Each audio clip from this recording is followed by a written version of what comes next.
So I am Beatriz Mayor. I am working right now for the Water Observatory Botín Foundation, but I undertook the work I'm going to present as part of my research, my PhD research at Complutense University of Madrid. So it's called the application of a water energy food nexus framework for the Duero River Basin in Spain. I will talk to you about first a little bit on the water energy food nexus concept and approach, then about the water energy food nexus methodology we are presenting in this work. We apply this methodology to the Duero River Basin in Spain, and then we have some conclusions. First of all, the water energy food nexus has been traditionally defined as the set of interconnections between the water, energy and food systems. We wanted to expand this conceptualization as the set of interconnections, trade-offs and interdependencies existing between the water, energy and food systems as a result of their natural cycles and human use. What we want with this is to put a strong emphasis on the importance of understanding the interconnections and the trade-offs, which are here the arrows between the three systems, mainly because there's quite much knowledge on the three sectors and systems individually, but it is the interconnections, the trade-offs and cross effects and synergies what we really need to unravel right now. And based on this need, we conceive a Nexus approach as having the main goal of providing guidance for a good and sustainable water, energy, food resource management that can finally lead to water, energy and food security.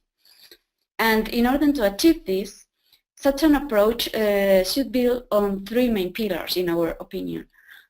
First, providing understanding of the interconnections. Second, help coordinate individual water, energy and food policies, basing first on the existing know-how, which is something important that we already have, and adding up the emerging synergies that can come up from the coordination of the three systems. And third, although we are in this work, we focus on the regional scale and mainly the basin scale, we think that a Nexus approach should be applicable at all scales for resource management, since these three resources, water, energy and food, need to be managed at both at policy and institutional level, but also at the business level or even the household level. So focusing on this regional scale, we wanted to come up with a methodology that really helps to take this approach into practice and can be useful to inform decision making by making a diagnosis of the situation.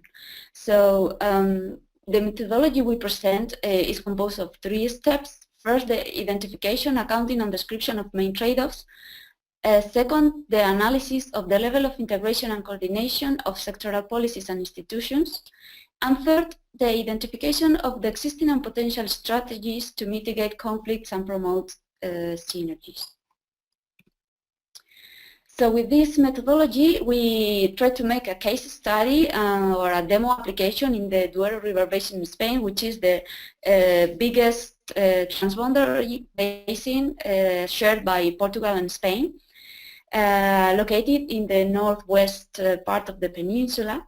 We focused on the Spanish part that has the following figures. The surface is around almost 79,000 square kilometers. It has an average rainfall of 625 millimeters, although it can range from 300 up to 1,000. Then agriculture plays 85% role on water demands, but it only provides the 4% of GDP. I think this situation is shared by many places in the world. Then it has a very high hydropower development with around 263 hydropower plants and around 44 big hydropower dams and 2 thermal power plants power capacity.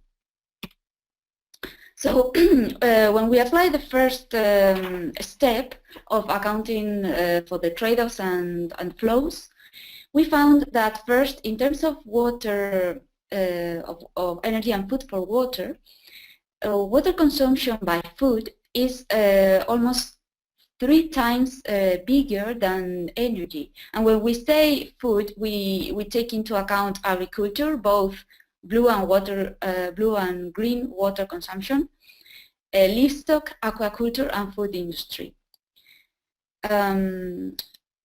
When we look at water withdrawals, it is energy who has almost 5 times it produces 5 times the water withdrawals of food. And this is mainly because we took into account water withdrawn or water used for hydropower turbination. When we go to look to energy consumption, we see that food produces almost 18 times more energy consumption than water in the sense of the urban water cycle. And this is mainly because of the modernization of irrigation systems, which are very energy consumptive, and energy used by food industry. When taking into account or accounting for trade-offs, we didn't only want to look at the quantity issue, but also at the quality issue, which is a very important trade-off. And we saw that there are important quality issues with diffuse pollution, mainly from agriculture, for the ecological impacts from massive hydropower development, and poor wastewater treatment in small villages.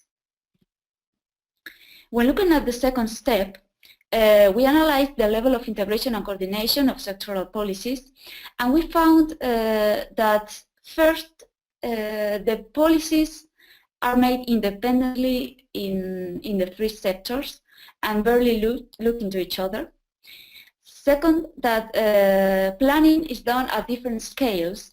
This is water is planned at the basin scale, which is the naturally most appropriate scale to address water planning. But energy planning is done at national scale as well as agricultural planning. And this leads to difficulties in coordination and integration of the whole issues.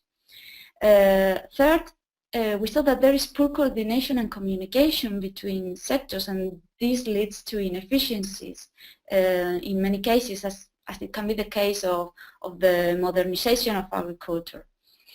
And fourth, we saw that there is, as a counterback, there are increasing signs of the 3 sectors trying to look into each other.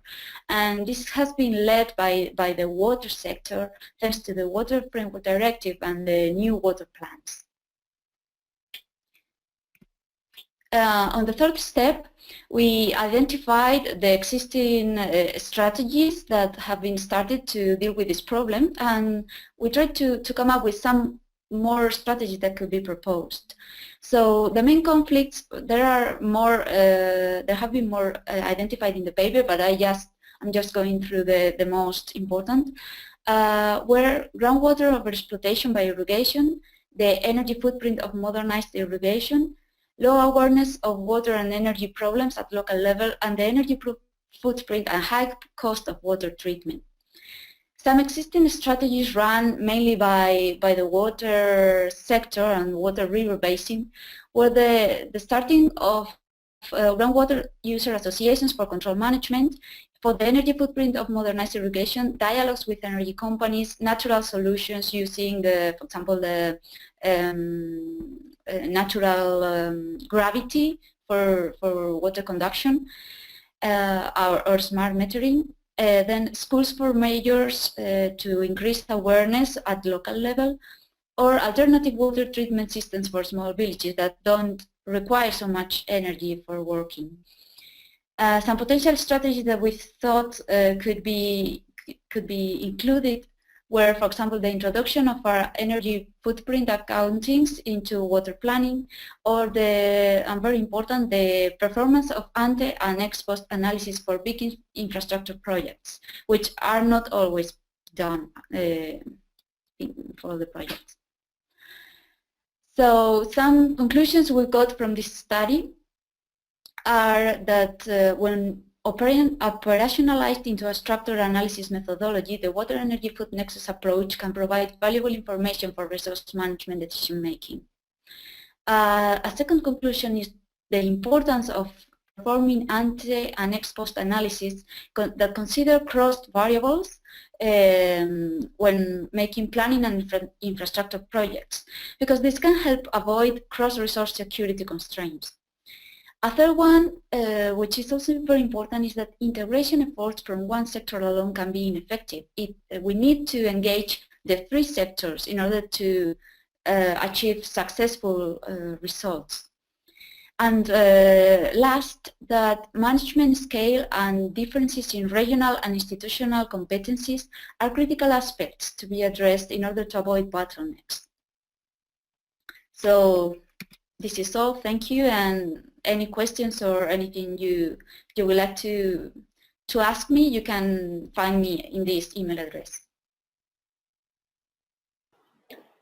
Excellent. Thank you very much. I really appreciate that. That was a great way to kind of apply the Nexus thinking to a specific case study, one which some of us are familiar with. It was really interesting to hear, I thought, about the interactions at different scales and decision makers at different scales. Water is made it often at a watershed scale, but energy planning, perhaps agricultural planning, is more at the national scale. So it was really interesting. Thank you.